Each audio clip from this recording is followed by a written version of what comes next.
वालेकुम। आज हम जिस गाड़ी का रिव्यू करने जा रहे हैं ये है सुजुकी कल्टस।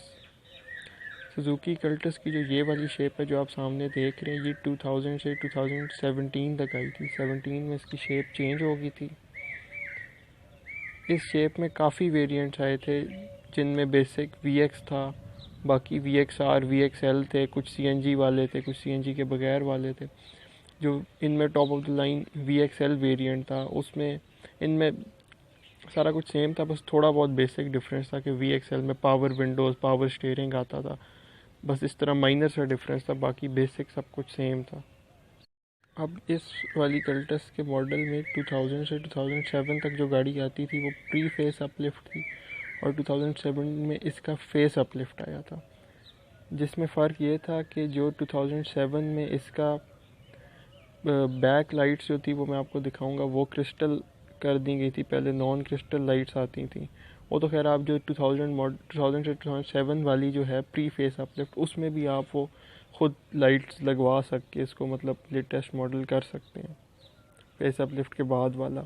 बाकी इसमें RPM मीटर नहीं होता था, वो आया था, और इसके अंदर जो इंटीरियर ब्लैक होता था वहाँ एक आई थी सिल्वर ट्रिम टाइप लगा दी गई थी। बाकी इसमें एलॉय व्हील्स डाल दिए गए थे जो कि 2007 तक नहीं आता था, और इसमें जो बेसिक डिफरेंस था वो था इंजन का, कि 2000 से जो 2007 तक आती थी उसमें आता था कार्बोरेटर इंजन।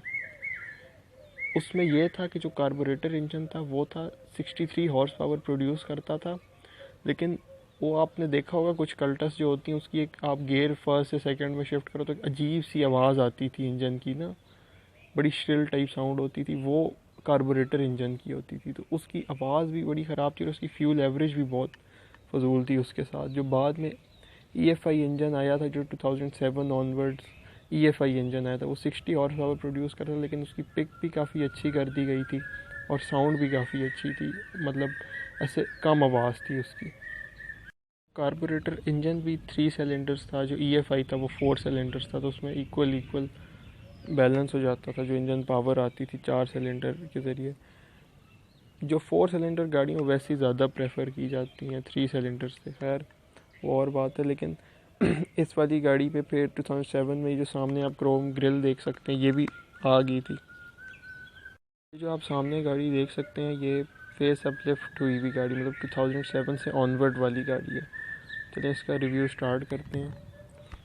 अब इसमें 2007 में ये आप सामने वाली लाइट चेंज थोड़ी सी अंदर की, मतलब क्रिस्टल लाइट थी चेंज, तो उस तरह शेप तो सेम थी लेकिन क्रिस्टल लाइट थी। बाकी ये क्रोम ग्रिल दे दी गई है इधर।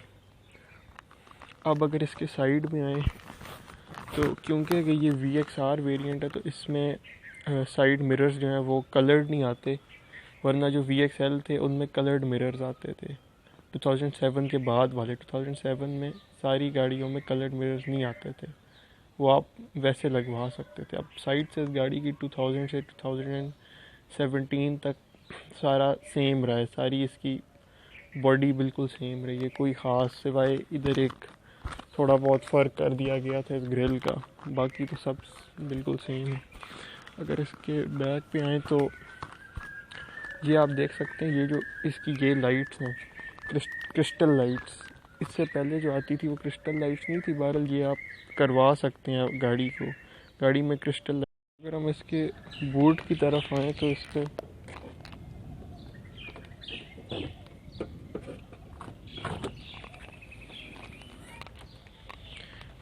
ये क्योंकि मैंने आपको बताया था थोड़ी स्पेशियस ही है, तो इसकी बूट स्पेस भी एक हैचबैक होने के लिहाज से काफ़ी अच्छी है। अगर आप ये कवर इसका हटा देना, यहाँ से यूँ करके ना, यूँ करके यूँ हट जाता है, अगर आप इसका ये कवर हटा दें तो इसकी मतलब एक दो बैग, दो छोटे एक बड़ा बैग तो आ ही सकता है इसके बूट में। बाकी ज़्यादा स्पेस के लिए यहाँ राइट साइड से जो है इसकी सीट फोल्ड कर दें, दोनों सीट फोल्ड हो जाएंगी तो और स्पेस बन जाएगी। बैक से इसकी ग्राउंड क्लियरेंस की बात की जाए तो वो अच्छी है, मतलब इस तरह स्पीड ब्रेकर्स पे नहीं लगती। अगर गाड़ी फुल हो तो तब थोड़ा कॉम्प्रोमाइज़ करके गुजारना पड़ता है, वरना इसकी अच्छी है ग्राउंड क्लियरेंस। अब इसके इंटीरियर की तरफ चलते हैं।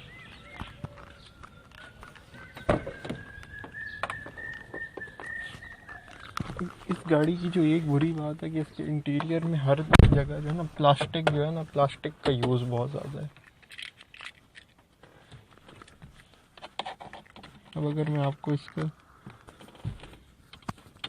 जो स्टोरेज कंपार्टमेंट्स हैं, एक ये तो अब इसको स्टोरेज कंपार्टमेंट क्या कहें, ये तो कोई फाइल होल्डर टाइप है। और ये क्योंकि VXR है तो इसमें ये मैनुअल है मिरर्स, बाकी साइड मिरर भी मैनुअल है। बाकी इसमें इधर एक एस्ट्रे आ जाता है।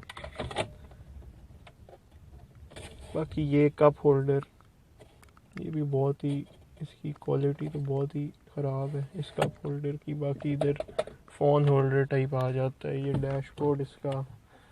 बाकी इधर भी ये कोई फाइल होल्डर टाइप है, ऊपर एक लाइट दी हुई है।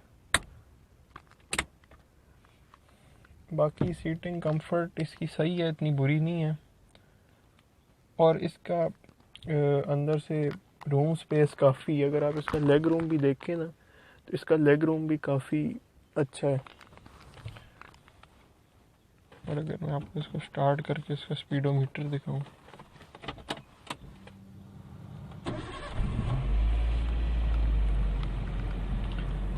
अब जहाँ तक इसकी AC की बात है तो इसका जो AC है वो सही है ना, बहुत अच्छा कि ये 1000 cc गाड़ी है। इसका जो AC है वो अगर बहुत ज़्यादा गर्मी वाला दिन हो तो फिर काम नहीं करता सही। आगे वालों के लिए फिर भी ठीक है, जो पीछे बैठे हुए हैं उनको सही तरह नहीं इसकी AC की ठंडक पहुंचती। इसकी AC की थ्रो वगैरह सही है लेकिन परफॉर्मेंस कोई बहुत ज़्यादा अच्छी नहीं है। अब बाकी इसमें ये CD प्लेयर लगा हुआ है, क्योंकि ये कोई 2010 to 12 मॉडल है, एग्जैक्ट नहीं मुझे आइडिया, लेकिन कोई 10-12 मॉडल है। बाकी जो 2017 वाली लॉट थी जो एंड में आई थी, उसमें ब्लूटूथ वाला इधर पूरा हेड यूनिट टाइप आता था बड़ा, और उससे पहले कैसेट प्लेयर आता था जो 2007 वाला, तो उसमें कैसेट प्लेयर आता था। बहरहाल ये तो आप आफ्टर मार्केट भी लगवा सकते हैं। बाकी इसके जो मैंने आपको बताया था इंटीरियर जो 2007 के बाद चेंज हुआ था फेस अपलिफ्ट में, उसमें ये देखें इधर जो है ना सारी सिल्वर ट्रिम दे दी गई है। इधर आप देखें, इधर AC वेंट्स में भी और इधर भी ना, वरना इससे पहले सिल्वर ट्रिम नहीं आती थी। अगर इसकी फ्यूल एवरेज की बात की जाए तो जो प्री फेस अपलिफ्ट था, मतलब कार्बोरेटर इंजन वाली जो कल्टस थी जो 2000 से 2007 मॉडल तक थी, उसकी फ्यूल एवरेज थोड़ी कम थी इससे। वो मतलब इंटरसिटी ऑलमोस्ट 9-10 की एवरेज दे देती थी, और इंट्रा सिटी मतलब लॉन्ग रूट पे 13 और मुश्किल से 14 तक की दे देती थी। ये जो EFI वाला इंजन है, ये हैं दोनों 1000 cc, लेकिन इनकी परफॉर्मेंस में अच्छा खासा फ़र्क है। जो EFI वाला इंजन है, मतलब 2007 से 2017 वाली जो गाड़ी है, वो इंटरसिटी कोई 13-14 दे देती थी, और लॉन्ग रूट पे 17 और इवन 18 तक भी दे देती थी। खैर ये सब आपकी ड्राइविंग हैबिट्स और उन पर भी डिपेंड करता है, लेकिन जो बेसिक एक फिगर है वो मैं आपके साथ शेयर कर रहा हूँ। और अब इस गाड़ी की अगर मसलों की तरफ आ जाएँ, इसके प्रॉब्लम्स की तरफ आ जाएँ, तो इस गाड़ी का जो सबसे बेसिक मसला जो है ना वो है इसके पार्ट्स का। इसके पार्ट्स अवेलेबल आराम से हैं, हर जगह अवेलेबल हैं, लेकिन जो इसके ओरिजिनल पार्ट्स हैं वो बहुत ज़्यादा महंगे हैं। इसके जो ओरिजिनल पार्ट्स हैं वो, अब इसकी सिर्फ अगर आप फॉर एग्जांपल टेल लाइट जो है, जो पीछे मैंने आपको क्रिस्टल लाइट दिखाई थी, वो वाली इसकी लाइट कोई 19,500 रुपीज़ की मैंने चेक की थी। और इसके जो ब्रेक पैड्स हैं वो 7,900 के, हालांकि जो आप सामने सिविक देख सकते हैं इसकी टेल लाइट कोई 6-7,000 की मिल जाती होती है ओरिजिनल। तो और इसके जो एक और दूसरा मसला ये था कि इसमें जो है ना, जब आप इसको स्टार्ट करें ना तो पीछे से स्मोक बहुत निकलती थी। ये तो खैर हर कल्टस का ही होता है। ज़्यादा मसला जो था ये 2007 वाली में था, लेकिन जो EFI इंजन है उसके बाद भी जो है ना इसमें स्मोक निकलती है। और जो तीसरा मसला वो इसकी है कि ये खैर सुजुकी है, तो इसकी एक तो इसमें प्लास्टिक काफ़ी यूज़ हुआ है ना, तो इसकी जो है ना एक कैबिन नॉइज़, जैसे कि ना कैबिन नॉइज़ बहुत ज़्यादा है कि आप गाड़ी चला रहे हो तो बेशक दरवाजे सब कुछ बंद हो, शीशे बंद हो, फिर भी जो है ना गाड़ी का शोर बहुत ज़्यादा। अब ये देखिए मैं एक्सीलरेट करता हूँ तो इतना शोर आता है, हालांकि बिल्कुल बंद है गाड़ी।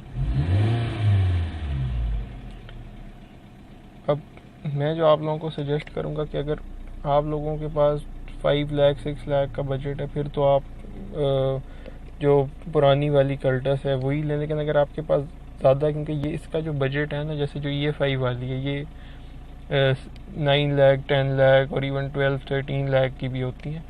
तो अगर आपके पास इतने पैसे हैं तो आप बजाय इसके कि आप ये लें, क्योंकि ये इकोनॉमी सेक्टर की गाड़ी, आप इससे बेहतर है 2000 मॉडल वेट्स ले लें या जापानीज़ कार की तरफ जाएँ। उनकी बिल्ड क्वालिटी और उनके काफ़ी चीज़ें इससे बेहतर होती हैं। तो बेहतर है कि आप